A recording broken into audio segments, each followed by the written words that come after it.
Feel This, boyfriend material, classic. That people would describe me as cheeky chappy, fun, vibrant, but at the same time a bit of an F-boy. Just start cracking on.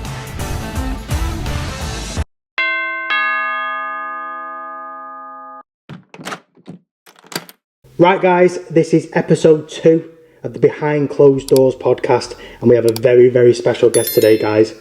Please welcome Mr. George Fensom. How you doing, son? How you doing, mate, man? Fucking living the dream, mate. Well, if you realise why George is wearing a vest, because he's fucking roasting. Mate, it's so warm. Mate, it is well hot. Plus, I look quite nice, you know what I mean? Yeah, fucking, he's got to get the guns out on it. Phil Mitchell and the tan. Mate, tan out, fucking, don't go gym for nothing, do you know what I mean?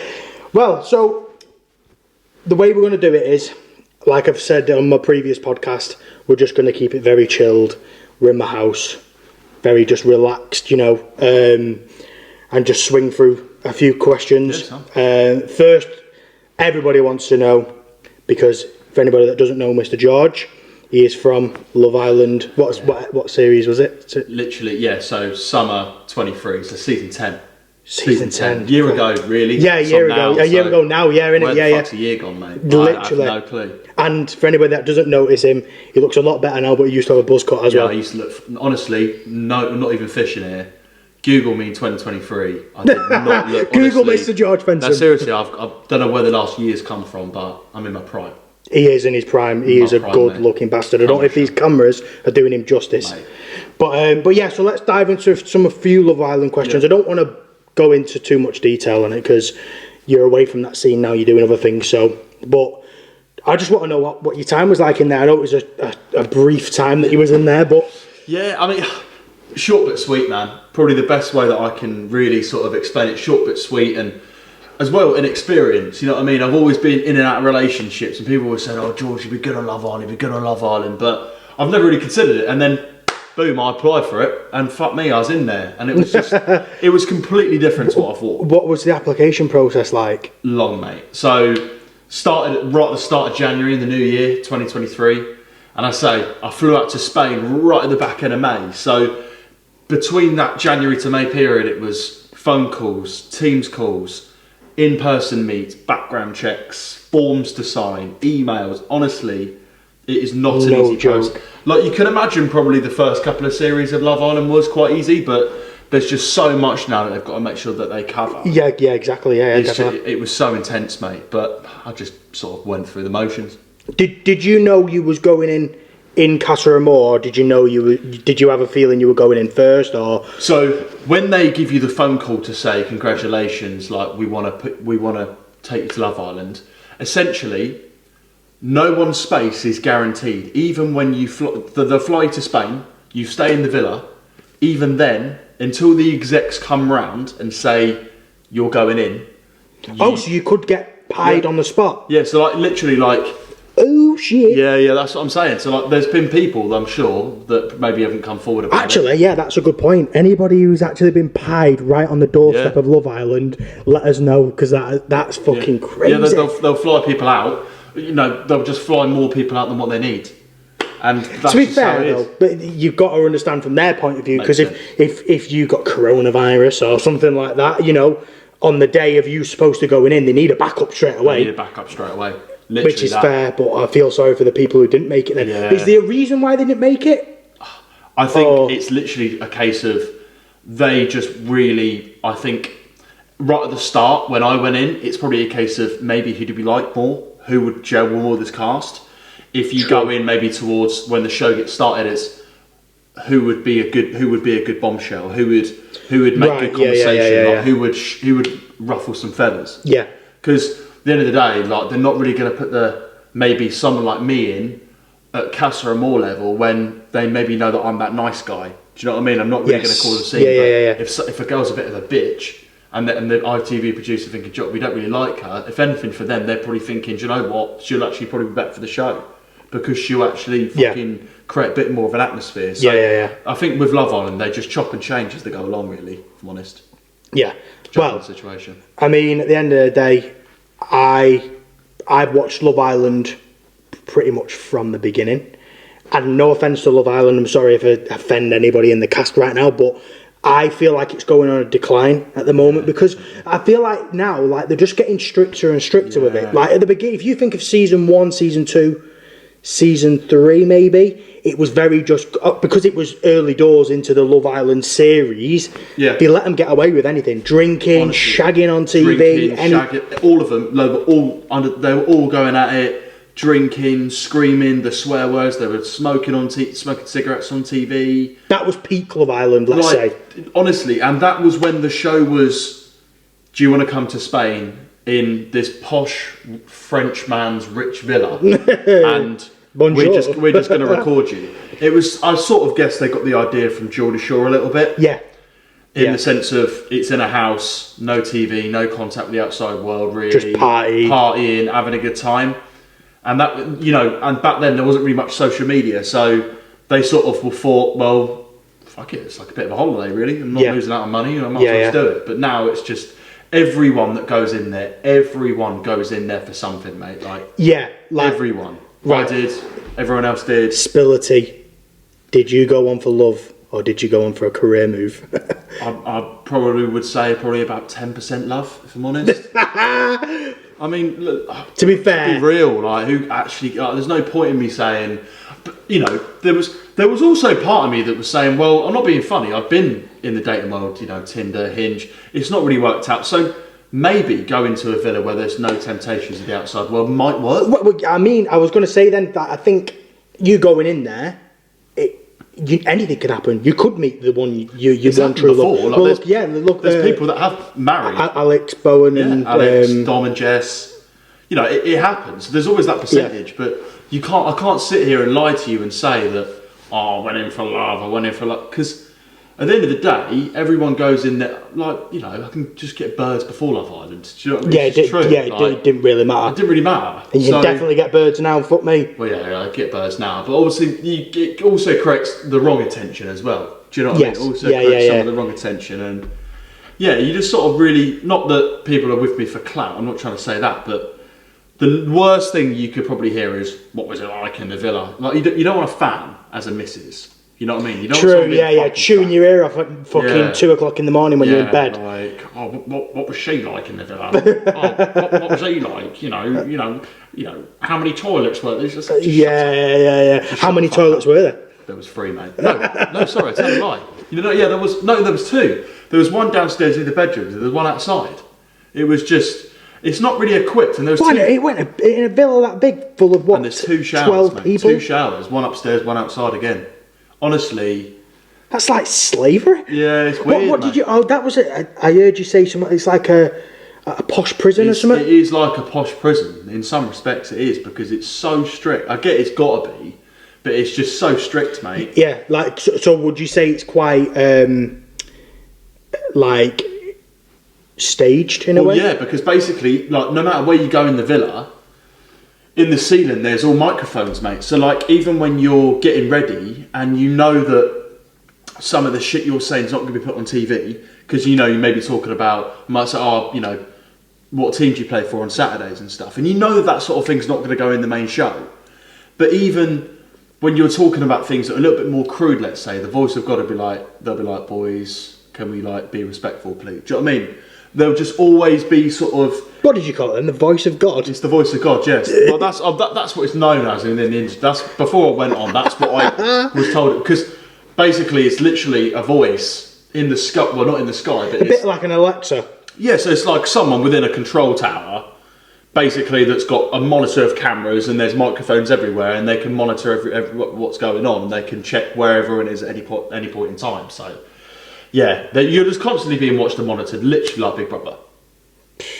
That's a bit intimidating, isn't it, really? It is, how did you find it with the cameras being on you like 24/7? I mean, you get used to it, mate. I mean, I have noticed you're quite good in front of a camera anyway. Like on your TikToks, you're quite confident. I mean, boisterous, out there and stuff like that. But... I think because the Love Island process is so rigorous, and you are in front, honestly...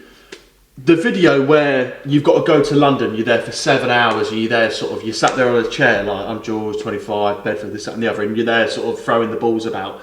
Right at the start of the intro, behind you it's so bad that there's a train track, for the pulley camera. Yes, yeah. There's a swingy camera a massive, honestly, this camera must be worth about 10 grand. It was just ridiculous. Do you know what I mean? So I think for me, I was so used to the cameras already. Camera in the ceiling don't really bother me too much. No, of course, no. Yeah, so. Someone's just come in. Hi. Who is that? You know who it is. Who goes there? She's had a sunny bee. Oh my god. She's actually had a sunny bee. Right. Whereabouts is the villa actually based? Honestly, I couldn't even tell you. I actually couldn't. All I know is I landed at Palma Airport. You essentially meet someone on ITV of basically they all have their private owned chauffeurs and stuff like that. And essentially we were driving in probably a westerly direction for probably about... He had his compass out on his phone. Where you going? Yeah, probably about an hour and a Actually, half. to be fair, do they take your phones off you straight away? Like, as soon as... Yeah, so when you pretty much get in the taxi, the chaperone's supposed to sort of take your phone off you there and then. I held on to mine pretty much until that first night, really. And then the next day is when you get picked up. They take you to essentially where the Love Island Villa is. They check your case. They sort of search you. They sort of give you a run through. They give you any blood tests, sort of anything they need. And then that's when they take your phone off you and all that jazz, really. So It's quite a vigorous process, isn't it? Just, it's harsh. yeah, Jesus. it's harsh. But it's quite nice actually looking back, sort of 10 days having no worries really. Yeah, just in a villa, escape from the outside world. They bring you food every 2-3 days, anything you ask for they bring. Literally like... What's the food like in the villa? Oh, food's horrible in the villa. Is it? I actually really like the food in the holding villa because I say me and my chaperone, we were just chefing up sort of 2-3 times a night. Yeah, like nice meals, like proper nice food. And in the villa, mate, they've got caterers on site and it's almost like they sort of pre-cook the meal and they sort of leave it out. And I don't know if you know this, but like when they do like the dates inside the villa. Yeah. Do they actually cook the food, or is somebody coming in cooking the food? Because you never actually see them cooking it, do you? Do you know what I mean? So I think to a certain respect, the food's basically cooked, but then like they'll just be there mainly for the motion. You fraudsters. Yeah, but then again, for me, I can't really give you a full detailed answer on that because I didn't really actually have to do that myself. Yeah. But I imagine they wouldn't have to sit there and cook a steak for 90 minutes. True. Because that's a lot of time, right? But maybe they do, but I don't really think so. And you don't have a clue what time it is there, do you? Oh no, not a clue, mate. Literally not have a clue. Literally, I think on everything the time's different. So then again, it's a perception thing, isn't it? If you sort of know what time it is, you might feel tired. Go to sleep. When I actually left, so but yeah, you don't. What I remember, you said something to me about when you left and you had a look at the time. It was like it was like 3:30 in the morning. Jesus, and they make it look like as if it's like 9 o'clock in the evening. Yeah, they make it look like sort of like 10:30 at night. How long did it take you to recover? Like get back into a routine of things? To be fair, not too bad. To be fair, because sort of like 4 o'clock in the morning, sort of when you get back from a night out, really. So it wasn't really too bad. Typical Saturday and Sunday for you. Typical Friday, Saturday night for me. But yeah, I mean, when I got there, I thought, oh my god, it's 4:30 in the morning. I thought this is what they must be doing for 6 weeks, because they must just go out till they must go out probably in the garden probably about 9:30, 10. Should I imagine? Really? Yeah. I mean, you could try and judge by the stars, but I'm not fucking Jesus. Listen, looking at this. Yeah, I'm Jesus. So, but yeah. So No. Right. So what I want to know is on your series. You might not be able to say this, but if you do, and you don't want me to say it, I'll blur it out anyway. But what couples did you think were not genuine that were in there? I mean, let's just start with the winners, really, like Sammy and Jess, innit? So yeah, they split up pretty much. Yeah, I mean, they're pretty much split up straight away. I mean, I think the detail with this one is, like, obviously, when Jess met Sammy on that date, looks-wise, like, that's what she told me that her type is, sort of like, longer hair, sort of Essex-looking lad, tanned, etc. Bit like you. Well, yeah, basically, if I didn't have a buzz cut, you probably would have been in there. Knows, yeah. Who knows? Jess, if you're watching this, who knows? Get on to him. She's got a boyfriend now. We're sound. But yeah, and I think they were so sort of hot and cold for a while. But then I twigged straight away as soon as it got to like a popularity challenge, and people realised how popular Jess was. He started clicking onto it. He started to click on. I'm telling you. And obviously, he made a few comments like saying, Jess chose me. I didn't choose Jess, and I think really when she got out, Jess obviously probably had a conversation with her girls, and her girls probably said, look, we need to sit down. And I think Jess is a very much like a girl's girl like that. She'll take advice from people that obviously matter to her. Yeah. And I think really in the grand scheme of it, she just thought, yeah, I've watched it back, I've seen enough. Then True. That was that. Yeah, then it was done. That was that. I seen she actually shared your new business venture that you're on. What's it called, your business again? So my new business venture is called Su Casa, which means your house in Spanish. Oh, nice. It's got quite a ring to it. So obviously it's a house event. I'm based in Bedford, and really I'm trying to get the house scene there kicked up, but we're looking to move out of Bedford because there's not really too many venues. But yeah, Jess shared it. So like me and Jess are actually really tight. We're actually really close. Yeah, because when she shared it, she was like, I can't remember the exact caption that she put, but I was like, oh, so she is still. Yeah, honestly, me and Jess we're actually really close friends, and like I'd say that she's probably the closest person that I am that I've actually got, from the villa. We message each other sort of fairly regularly. Obviously, I'm, happy she's got a new boyfriend now as well. I've actually met him, early sound. So I think, even though I didn't find love, I actually made a good friend. Made a good friend, yeah, because that's probably one of the best things out of the villa. That, all right, like you said before, like not a lot of people actually go in for love, but you're going to come out with some good friends. You know what I'm saying? 100%, mate. Like love or not, or love or clout, you still got some friends regardless. So. Who would you say? So Jess and anybody else? So I'd say sort of Jess I'm tight with, Andre, Josh Brocklebank. There's a couple pockets of people. Yeah. I don't really like to dabble too much within the Love Island world because I'm trying to establish myself as something completely different. Yes, now. exactly. At the end of the day, there's no point me trying to act like a proper Islander because I wasn't in there for so long. Yeah. I feel like if you've, let's be honest, if you got to the final, you can really sort of go down that route, but there's no point me sort of being in there for a short amount of time and just keep talking about Love Island. No, of course, yeah. I think it's just a bit, there's no point me trying to do that. No. Do you reckon if you was to go back in now, you would have stayed? To be honest with you, I think actually having a bit of a different look on it now, I don't think I'd really want to do it again. I think probably at the start, I really wanted to go back in. Well, from what you've told me of it, it sounds pretty brutal. Mate, like it's a bit of a headache. Do you know what I mean? I don't really think it's worth it, mate, to be honest with you, because, put it this way, before I went in the villa, I had a really good sales job. I'm not trying to blame ITV for this one. Like, I applied for Love Island myself, do you know what I mean? Like, I'm old enough to do that. I'm not trying to, they didn't force me to go on. But what I'm trying to say is, like, I had a really good job before, and I would say I was happy before, and I actually ended up coming out of the villa, and I think it's more of a personal thing where you just compare yourself to other people, like why things don't happen for me, But do you think that's because of the rules that they put in where they've took the phones off the family? I think it's just because of how much lack of engagement you get now.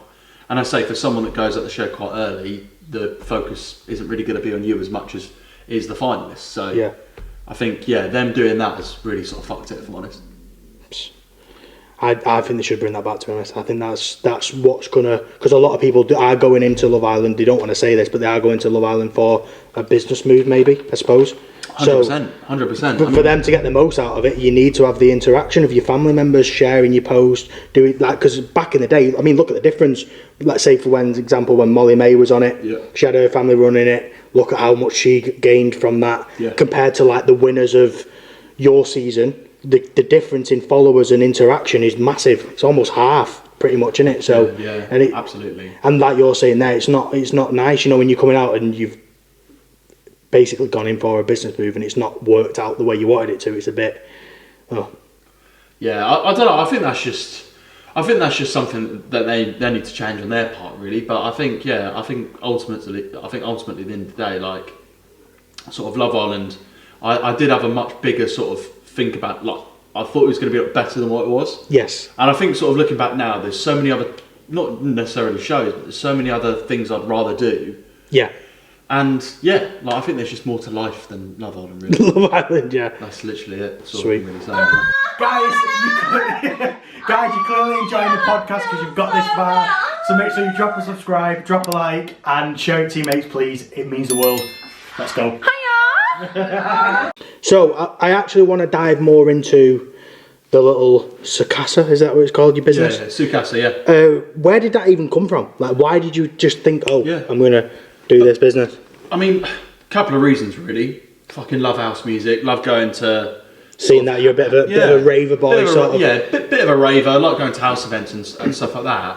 But I think sort of mainly like I've got a bit more of a business mindset on me now. Like there's no house scene where I'm from in Bedford. There's like no events, right? And no one really wants to go clubbing anymore. Like I feel like clubbing is just so shit now. Dead, like no one wants to go clubbing. I think people would rather go to events, and especially for me, like I've always thought when I'm out in Bedford, like God, I wish there was more of a house scene because I'd actually be more enticed to go out in Bedford. Yeah. And I know for a fact, a solid 90% of people wish that there was more of a house scene. There was more house events.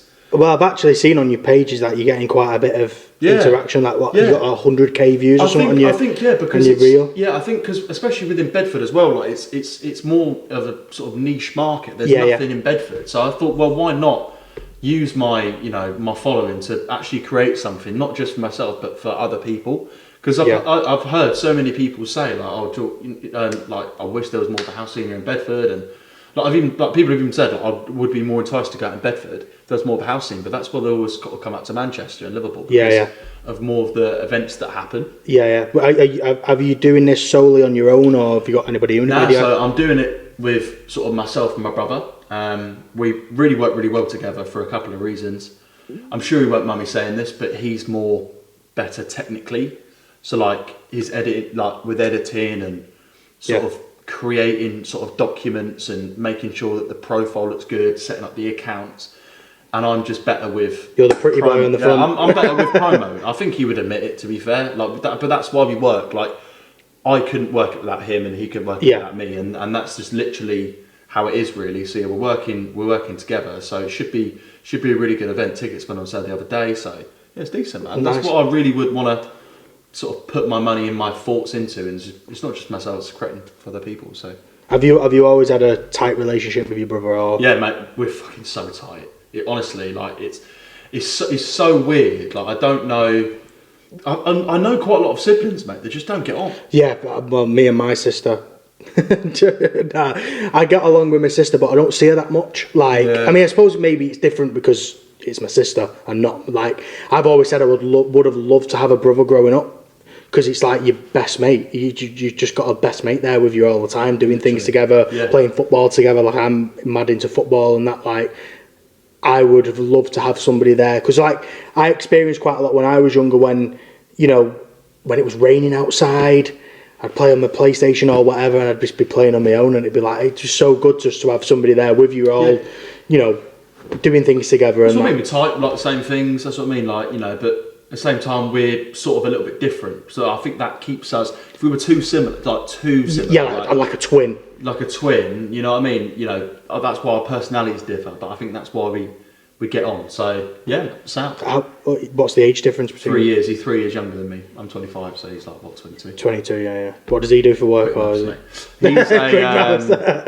so he's like an IT technician, mate. That explains why he's and obviously a whiz on the computers. I'm sort of post sales, so you can see. Yeah, so it's a good little blend together. Yeah, you can see how the business will. How did you get into your sales job? To be honest with you, because I've heard with some sales jobs, it's quite like you sort of have to pitch yourself to get in there. Or started a apprenticeship when I came out of school at a law firm doing residential conveyancing. Basically, got chatting to an estate agent. At the time, just on the phone, just getting on well, cracking banter. Got his number while I was at the phone at work. Gift of the gab, people. And I basically just said, gift of the gab. I basically just said like, I'll just come and do a few Saturdays for free. Basically got my foot in the door. Was doing quite well on the phone. Went out on viewings, sort of with the chaperone, showing people around. People sort of really brought into my personality. And then he basically said, I'd like to offer you the job, mate. And I was still at my workplace at the time, and he hadn't paid me a single penny. I was just doing voluntary Saturdays, like I said, and that's it. Went from like estate agent sales and then went to sort of more business to business, mate. So no way, it always works. That let me work a few weekends for free, see how it is. Mate. So I was doing Friday, and then I was doing my Saturdays as well for free. How does that sales like? I've never been into sales before. My jobs were McDonald's, a cleaner. Like I was never had a proper like 9 to 5 office kind of job. How does that work? Like, do they let you, like, for a sales job? Because I presume most sales nowadays in most corporations and stuff are done through, like, social medias, TikTok, Instagram, stuff like that. Like, what was it for you? Like, did they give you a structure to follow? Or yeah, so, like, I think for me, when I joined in, again, it was like I sort of started sort of 2016, 2017 when social media probably wasn't as big as what it was now. Yeah. I always see a lot of recruitment firms, especially if they're all on TikTok, and it makes sense because that's how the world's changing, right? But yeah, I think for me, it was more just sort of, again, using LinkedIn. I've always been big on LinkedIn, really, sort of building your connection base on LinkedIn. And really, it was just sort of networking through there, really. Like, if there's any sort of, not that I really go to them now, but I used to go to like, all the social events as well. You know, if there's a conference on and sort of Good network. Yeah, do like a training day. It's always good to go to network with people and just speak with people within the business, because you never know who's going to give you a boost. You seem like the kind of guy that just gets on with everybody. Like, yeah, I do, to be fair. Like, you know, unless someone's got the personality of a window, I'll talk to anyone. You know what I mean? So, literally. I think for me, I just basically I'll do whatever it takes to get to the top, mate. Well, we know nowadays social media is a powerful, powerful place. And I think, especially with the way TikTok is, I think TikTok's now changed how, like, for me, when I was growing up, it was all about Instagram and Facebook. Yeah. The new generation for the younger ones is the TikTok and the way TikTok works and the short form videos and stuff like that. And that's what everybody's pushing at the moment. And people are utilising it really well. People like your HS TikTokies, Ed Matthews, Bevo, you could say, in that spectrum. And look at what it's done for them. It's completely changed their life. And I think I want to know, what's your thoughts on the whole Ed Matthews thing? Again, you know, I think you've summarised it perfectly there, mate. I think it's changed their life completely. And I think for me, if you start doing something once and it works, carry on doing it. He's obviously made videos and made content that's made him money. And basically, he's got people now in the palm of his hands, no matter what he does. He's literally in the limelight 24/7. You know what I mean? If he shits or pisses, people want to know about it. So, like, you know, like, whatever he does is going to get views. And if he does something mad and people go, whoa, what the fuck's actually going on? And it sort of shocks people. The more, you got to think, the more views, the more likes, the more shares, the more money at the end of the day. Yeah. And so do you think his current situation with the police and the stuff like that is real? Or... They're not even real uniforms. See, this is what I was saying. Real uniforms, they're not. Like, I rate it. That's what I'm saying. I completely rate it. It's smart. It's very smart, because I went on my Instagram, mate, and everybody had tagged it in the story. Free Ed Matthews and all this kind of stuff. I saw and like 4 or 5 TikToks in a row about it. Yeah. Seriously, and I even said there and then, fake or not, rate it. Yeah, and on that, apparently he's actually come out. Did you show me a video before? And he's yeah. I saw a video. It was like, free Ed Matty, this, that, and the other, and I was like, I mean, regardless, you know what I mean? Like, whether he actually went to prison or not, it was going to get him views. Whether it was fake, it was going to get him views. It clicked with me because HS TikTok's done it quite a lot before, where stuff's happened. The McLaren situation where he crashed the McLaren. And that went viral, and then he jetted off to Dubai, and everyone was making all these rumours up and stuff like that. And it was like, regardless whether he's done that or not, you're still all talking about him. People need to realise, right, that they just control the narrative. Like, they do. They just, like, I'd say HS TikToki and Ed Matthews run TikTok. Like, as in, like, for like, there's a lot of big UK TikTokers out there, but in terms of people, like, there's a lot of big TikTokers out there that get likes and shares and funny. But in terms of talking about, did you see this? Did you see that? Oh my god, what's going on here? Yes. Comments, engagement. I'd say they run the TikTok scene. Yeah. No fucking, honestly, like, whatever they do gets views, fake or not. That's just how it is. And it's mad to think where they came from just doing pulling birds in Marbella or whatever it was. I think for them, like, I don't mean to start glazing them. Like, do you know what I mean? I'm not going to start fucking glazing them, but like, no one was doing it like they was. Do you know what I mean? I think, to be fair, before if you watch the old head videos, literally, like I'd never, like, obviously we know of like the Geordie Shore scene and Gary Beadle and all them pulling birds and stuff, but they never really shown you like them actually pulling birds and risen birds. It was more real life, wasn't it? Yeah. Whereas they literally have the phone like down here, looking up at them, and they'd be like, "Oh, boom, boom, boom," talking, and then it's like, "How's he just done that?" Like, HS would just walk up to go, sat and go, "You're right, show me your bacon cave." Like, you know what I mean? Literally straight up as day. Literally just. Do you want to hold this wood? Yeah, do you want to hold my wood? That's literally it. And it would just be like, he'd know that they're going to 99% chance say no, but it's a reaction. It's like, it's funny, isn't it? It's a game. And it worked. It fucking worked because he got a Lamborghini out of it. He's living in Dubai now, doing what he's doing. Ed's, I don't know what Ed's doing. He's in prison apparently, but that's that's what I'm saying. Questionable. So he got them to, I guess, where they are today. So yeah, and I think social media is a powerful place now, and I think this is probably a message to most people. Like, from what I've seen anyway, don't believe everything you see on social media. Like, people can fake so much shit. Like, I know so many people that I don't even want to name drop, but they're just faking so much stuff, and it's like, so you make it, innit, I guess? yeah, literally, like, honestly, and it's actually sad to see, because it's like you don't even know who to believe anymore. Because I see loads of, my TikTok is full of gurus in social media, gurus in OnlyFans management, gurus in Forex trading, and it's like, have you even done it though? Or are you just trying to sell me a course or something? I think you've got to think about it. Whoever's video you're watching has got the idea from someone else. So I think really it's things like TikTok that are just ruining our brains, if I'm honest with you. You just need to stop and actually look into it yourself and if you do your own research and you apply the time yourself to it rather than listening to someone that's telling you this is what you do. No, you need to put that down and you actually need to do your research. Do your research, and learn it yourself. That's it. But I think the issue that we've got in this modern day society now is the attention span of humans is very, very low, because we're so used to TikTok's quick 4-5 second videos of funny shit or whatever. We can't focus any longer. Unless you're an established YouTuber, like established now, like, from before. Very, very hard. But no one wants to watch it. Like, I remember watching like a little training video on how to make TikToks go viral and stuff, and back in the day it was just simple. You could put any random video together on TikTok and it would go viral, whereas now, because there's so many people doing it, short videos and stuff like that, they're like telling you like your thumbnail needs to be this, and then your first 2 seconds of the video needs to be like in your face, catching someone's attention, because even now everybody knows no one, if the first 2 seconds don't grab your attention, they're just going to scroll up with a thumb and it's gone. Yeah.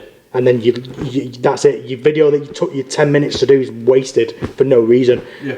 And it's sad, really, because social media's ruined it's made a lot for people in terms of businesses and stuff like that, but it's also ruined a lot for people because, in my eyes, because it's so fake. You imagine now the young average Joe blog looks up to you, for example. You're vlogging, that you're making all this money online, all that kind of stuff. Yeah. But then the money that you're flogging isn't actually your money, it's somebody else's. But this Joe Blog's looking up to you going, oh, I want to be like him. Yeah. But it's not real. Again, similar situation when I came out of Love Island. See, this is what I'm saying. Like, this is what I was looking at, thinking, comparing myself to someone else. Yes.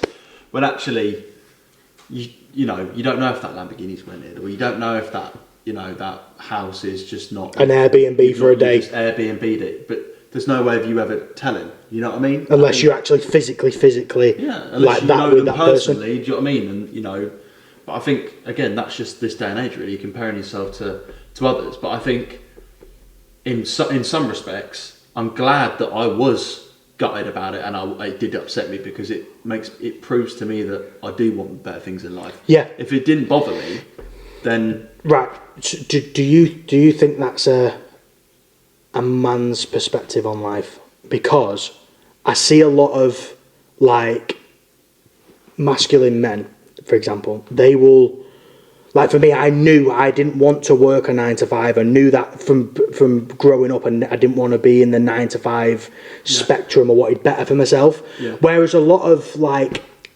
don't want to be like a feminist there or anything, but women will just rest on the morals and sort of wait for a man to come along to give that sustainable life to him. Yeah. Whereas, like you said there, you knew after Love Island you wanted better for your life.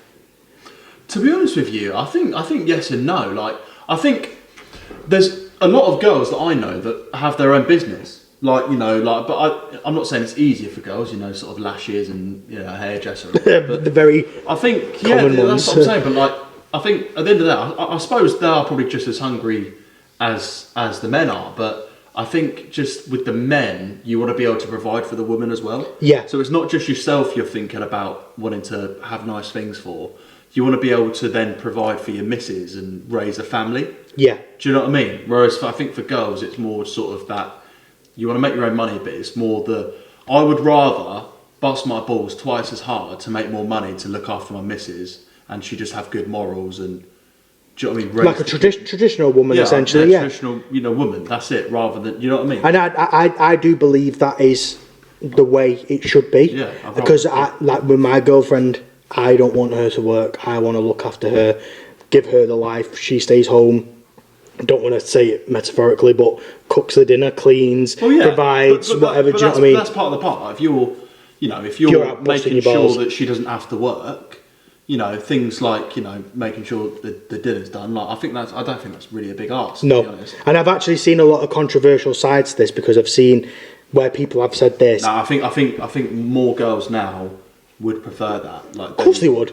Damn right. And if you disagree with that, I think you've got a bit of a screw loose, to be honest, because at the end of the day, why would you not want that? Like, I know so many girls that go to work, they hate it, and they sit there and they go, oh, can't I just find a sugar daddy? Or something like that. Like, they don't want to work. There's a lot of girls that will joke about the sugar daddy, but always work, and that's it. But then there's girls that will say about it and actually sort of make it come true. No, yeah. And I think, even not girls that have got their own business, they've got best of both worlds, really, because when you've got your own business, work doesn't really feel like work. No. Because whatever you're doing is going to benefit you. Whereas when you work a 9 to 5, do you know what I mean? Whatever you're doing, a bit's going to benefit. You got a bit of a fluff on your thing there. There you go. Basically, yeah, when you have your own business, everything that you do is going to benefit you. When you work for a 9 to 5, 10% of that's going to benefit you. The rest is just going to benefit a £1 million organisation. Yeah. It's just tough. Yeah, it is. It's tough. I'll tell you the one thing for me that made me realise that... Are we over time? No, we've got about 2 minutes left and then we've got to switch. I think the one thing that made me realise, with the whole Love Island thing and with what I'm trying to do now and creating my own brand and working with this and working with that, the one thing that made me realise was I started a job and for some reason, I just deeped how many annual leave days I have. Just deeped it. 18 days. I can't imagine you sat in there thinking, what? I was really deep in thought. I was thinking, wait, I've only got 18... So are you telling me within the space of a year? 365 days. 365 days. Obviously the weekend bank holidays, but I don't count those. I can only leave the office 18 times in 365. I literally, from that moment, I thought, I need to get out. And I think a lot of people are waking up to this sense of reality now. Mate, because these businesses everywhere, I mean, people making money from the phone, dropping courses, doing events, whatever. Like, there's so much better ways to make money now than actually just going to the Joe Blog office doing 9 to 5 So it shit. used to be, but, my mum and dad, sort of mid to late 40s, I'm pretty sure anyone with a similar age. That's how it used to be. You've got a 9 to 5, that's it. But now we're just a new generation of making money. I think it was definitely easier it was easier to make. I don't know the debate. Do you think it was easier to make money back in the day or easier to make money now? I think it was easier to buy things back in the day, right? Houses, etc. And it was cheaper, but there was less restrictive ways of making money. Whereas now you can make more money, but just things are just ridiculous. Yeah. The UK especially. But again, I'd rather be in this option where I'm making more and things are ridiculous. Yeah, I would. I think about going back in time, back when my mum and dad were younger and that, and I think, oof, the way they explain their times, and I think, right, it actually sounds quite tough. Yeah. Even though it was a lot easier to buy things, but like you said there, to get money, it was a lot harder. Like, they're working for what, like a fucking £2 an hour or whatever it was back in the day. Like, no, not a chance. That's it. Right, so we're just going to go into a few little questions, yes or no ones. You can elaborate on some stuff as well if you want to. The first thing that I want to know from you, because you're quite a handsome lad, I presume you're going to be quite picky on the women. Yeah. What are your icks? Well, I've got one main one, and it was actually from my recent trip to Ibiza, mate. And honestly, and I hope she's not watching this. No, it's not even like one specific girl, right? But it's the girls' mentality when they're in expensive places like Marbella and Ibiza, right? And I'm not saying all girls are like this, but I saw this group, must have been 3-4 lads. Again, uncomfortable homosexuality, I can say it. They weren't the best looking, right? But you could tell they had money because there was fucking bottles everywhere, right? Yeah. And I just clocked in the corner of my eye these girls sort of slowly like dancing round near where the table was, almost sort of trying to get their attention. Yeah. They're playing it cool where they can see that, like, girls aren't stupid. They can see when the girls are looking, right? And I just thought it's a matter of time. And that's what it's like. And it's, again, similar in Ibiza, right? If there's a fit girl there, she'll just get behind the decks of a DJ straight away. True. All she's got to do is... She knows, flutter her eyes. That's bra it. down a bit. But That's it. I think for me, like, that is it really. Like, just doing anything for a fucking bottle. Yeah. Do you know what I mean? Like, having basically like a lack of morals, really. I think it doesn't bother me if you do say like OF, for example, because at the end of the day, you've still got to graft to earn your money. It's not like... And a lot of, me being in the OnlyFans management industry, a lot of OnlyFans girls fake it anyway. They're not actually slags. Yeah, and I can vouch for this. They may look like slags on camera, but they're not. Like, they've only slept with like 2 or 3 people. Yeah. And that's what I'm saying. You've still got to... you've still got to work, put the fucking time in to earn your money. I just hate it when there's sort of people that just sort of freeload off other people, really. Yeah. You know what I mean? I think just for me, that's like my biggest one, mate. Any others? Any other little ones? Little ones that niggle you? Just little ones, mate, when they're just fucking tarted in makeup. Like, they're just fucking tarted. Complete 2 different people. Yeah, night and day. Like, I'm not being funny, but like, why are you so fucking caked up, mate? Do you know what I mean? Like, it's like if I was to fucking sellotape a fucking courgette down my trousers. Do you know what I mean? On the first day, oh my god, he's got a massive Corey. Do you know what I mean? Corey.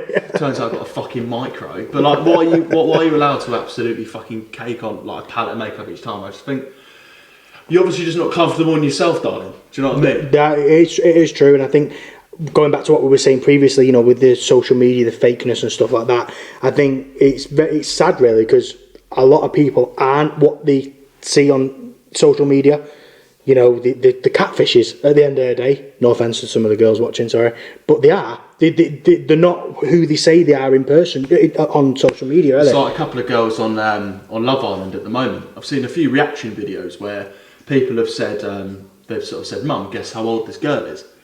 And obviously it turns out that, that they're 24, 25 years old, and the mums have gone, 32, 35. One woman even said 38 to one of the girls on Love Island. And it's just like, I don't know if that's the TV, because I know that I didn't look the greatest on TV compared to in person, but there's no way that you can make someone think that they're 24 to their mum thinking they're like 38. Yeah, true. It's just too much, I just don't know, like, less is more with looks, man. Yeah, it is, very simple. You don't need to go over the top. Especially if you're already naturally good looking, you don't need to. Like, are you wearing makeup now? Nah. Exactly. I did used to be fair. I did used to. Yeah, What? I did. I used to wear this brand called War Paint for men. Basically, I was a little bit insecure of my but this is... Poor George. No, this was before sunbeds though. This is what I'm saying. So like, my face was a different colour to my body. My face was pale. And then basically I had a few spots in areas because obviously I wasn't getting enough sun. And then I was obviously eating shit. But over the years where I've sort of just got a few more sunbeds, my skin complexion sorted, and I just eat healthier, I don't need to do it because that's it. What's the local sunbed called near yours? It's called Armani Salon. Shout out Armani. Shout out Armani Salon. Basically, I just literally rock Save up. George. Basically, I just rock up and she's just like, yeah, just go in the bed. But like, she's a little bit more like cool with it though. You know, when you go to a tanning shop, it's like, oh no, you can't wear this cream. Do you know what I mean? Like, they're just not fucking weird about it. So yeah, I go there. Do you know what I mean? Like, sunbed saved me, mate. Do you know what I mean? I wouldn't be such a stud if I didn't use Sunny Bees. I've got a juicy one for you. Yeah, go on. What's your body count? You don't have to say this if you don't. No, it's calm. I believe it's between... So you don't know the exact... Nah, I'm not even that much of a slag, to be fair. I've been in 3 2-year relationships. I believe it's between like 60 and 70. That's not too bad. That's what I'm saying. I'm 25 years old. You got to think sort of realistically. I lost my virginity, when was I? Sort of 16 and a half. Right, so when did them numbers come about? When did you start racking up the numbers? Yeah, so it's probably when I sort of was around 21, 22. Did a lot come after Love Island? Nah, probably more was between when I was 21 to 24. And obviously I went on Love Island when I was 24. So it was just sort of really going on lads' holidays and nights out, fucking a lot really. But like, recently it's sort of picked up again, but I ain't gonna shag any old tart, you know what I mean? Like, do you know what I mean? Told you he's very picky. I'm picky now. I'm decent looking now, do you know what I mean? Yeah, you've got a higher ranking, like a bracket of women that fit in that. Why have McDonald's burger when you can have the Five Guys? You know what I'm saying? Oh, So, I love a Five Guys as well, can you tell? I don't know, like, there's just no point really, because at the end of the day, all you're going to do is regret it in the morning, aren't you? Yeah, I mean... Do you know what I mean? If you start fucking shagging a sofa, like, I mean, what's the point? Like, you're just gonna I think you can vouch for this as another male, post-nut clarity. Yeah, that's true. It's a definite thing. Yeah, no, it is. It's who you want to chill with and spend time with after you shag is actually who... Yeah, who you still fancy after you've shagged them. 100%. 100%. Because plenty of times, I presume you've done it yourself, you've shagged somebody, you've come and then you've gone, no, what have I done? Get me home. Yeah, get me home. Ring your mate. Can you just ring me now, quick? I think that's how men and women are different. Whereas men would just sort of see it as any hole's a goal type of thing and shag anything. But I think that's why girls are a little bit more reserved in terms of having sex. Yeah. Because sacred to them, innit? Like once they get a bit of dick, that's when the feelings come. Yeah, literally. And this is why I think women are so like paranoid with men cheating, because they think that when a man cheats, the guy loves the other woman. Yeah. When it's not, he's just literally getting his end away, and he gets his end away, and he's like, right, I don't like that girl. I'll go back home to my girlfriend or whatever. And it doesn't. A shag's a shag to men, but to women, like you say in there, it's there's more feelings involved. Like you say, once that girl sleeps with somebody, it's sort of like, oh, I actually end up liking him. I really like him. Whereas with a man, it's not. It's nowhere near like that. There's no intimate connection. A guy can just literally shag somebody, and then the next day forget about him completely. Literally that. So. And women don't understand that. They can't comprehend that in the brain, and it's mad. Yeah, I think really, you know, that just goes sort of par for the course really. But like at the end of the day, you know, there's sort of so many girls out there that I could have a fling with, but I think I'd rather just sort of focus on myself in areas. You know what I mean? Like, well, you seem to have done it now. You've split up from your past relationship, got on Love Island, got your tan, got musclier, groomed yourself a lot better. Zach's glazing me, ladies. Yeah, literally. I'm trying to find him a nice woman. Mate, I'm not a Krispy Kreme, mate. But fuck it. But yeah, I don't know. Like, I just think whatever's going to come's going to come, mate. There's no point trying to force it. No, of course. Like, at the end of the day, you're still young. Enjoy yourself. Get out there. Smash as many birds as you can. Simple as that. The opportunity arises. It does. Yeah, so you're not going to say no. That's it. Do you think then, on the same topic there, as a woman, body count matters? So as a woman, if she has a high body count, is that a no for you? Who am I to judge you before I knew you? True. Do you know what I mean? Like, who am I to judge before I knew you? And like, I think for me, if I've got a high body count and she's got a high body count, at the end of the day, both in the same boat. But so you would actually wife somebody with a high body count then? Yeah, I mean, it's more the reputation that I care about. Do you know what I mean? Yeah. Like, if they've just been to uni and they've shagged about this, that and the other, but then they've calmed down in their maybe sort of, you know, so say when they're between 18 and 23, they're a bit of a slag, but then they've sort of slowed down and calmed down. Like, I don't see the problem with that. That's just called growing up. But True. I think if you're sort of... What a mature man.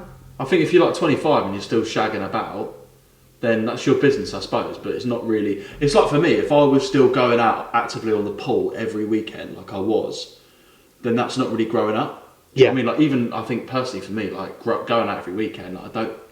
Like every weekend, unless you've got like a month where mate's birthday, mum's birthday, I just think just grow up a little bit. Do you know what I mean? Yeah. Especially as you get older, innit? Yeah, as you get older, just like, got to mature a bit. That's what I mean for me. Like, apart from an actual event or a weekend away or a holiday or occasion, I won't really go out anymore. I wouldn't just go out for a random night out in town now. Like, never.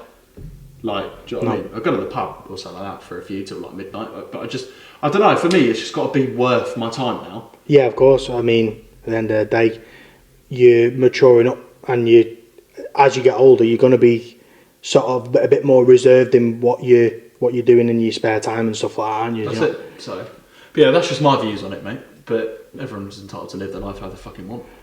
What is what is your like strangest / weirdest sex experience that you've had with? Basically, mate, I call this one the seagull.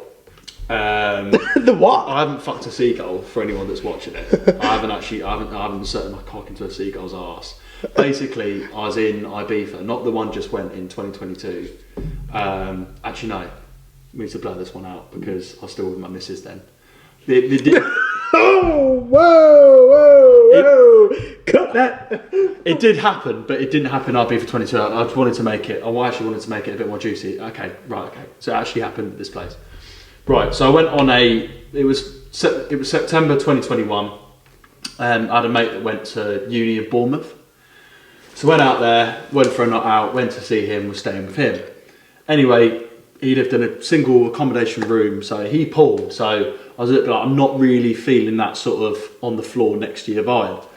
Obviously, didn't have a hotel booked or anything like that, it was too late to sort it out. I basically said, why don't we just go to the beach? Obviously, as you know, Bournemouth's got quite a sandy beach notoriously. This is where the seagull comes in. So basically, I'm shagging on the beach now. Obviously, my cock just comes out, and obviously, where it is a little bit wet from that, some sand is obviously on my knob. And obviously, I stick my dick back in, and she's almost like, ah! Like, do you know what I mean? She's obviously just making the noise of a seagull, like, ah! Like, do you know what I mean? Like, that's why I called it the seagull. Do the noise in front of the camera. That's what I'm saying. Like, that's like I just we could call it a sandy knob, but like that's just basically the story. I just called it like the seagull. So what time was this at? Was it early hours in the morning? Fucking 4:30 or 5 in the morning. But yeah, I just called it the seagull, mate, just because it was on the beach. She made a sound that literally sounded like a seagull. I just said like the seagull experience. It was just the funniest that thing is brilliant. I've ever fucking funniest thing ever, mate. Honestly, fucking seagull. But yeah, if you're gonna shag on the beach, bring a towel. I suppose it doesn't happen often, so you're not going to think of stuff like that, are you? Yeah, But I mean, for anybody don't bring watching, a towel on a night out, just in case. Do you know what I mean? What you brought a towel out for, George? imagine if she actually watches this and remembers it. Round 2. Oh, that's brilliant. Do you want to go again, babe? That's brilliant. I wonder if there's some sand particles still in there, darling. Probably. Fucking Oh, I can imagine it's like sandpaper and oh god, Mate, that is not the one. Yeah.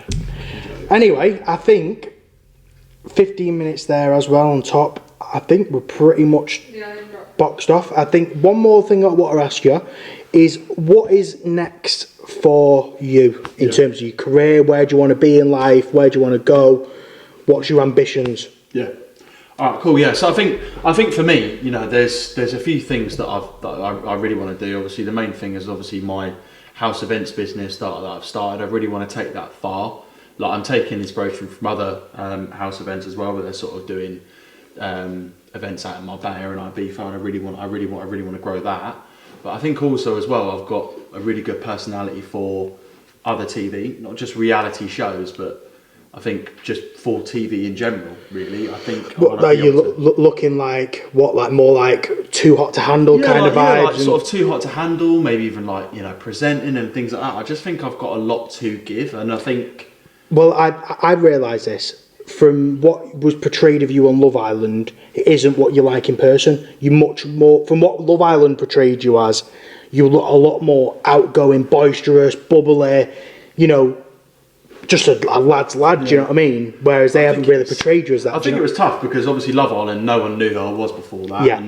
And I say you only see 45 minutes of a fucking full day, and plus there's still X amount of people to show within them 45 minutes. So it's really tough to really show my full personality, but yeah, I think I've got a lot to give. It's just a case of just being able to find the right platform to be able to achieve it, I suppose. So. Yeah.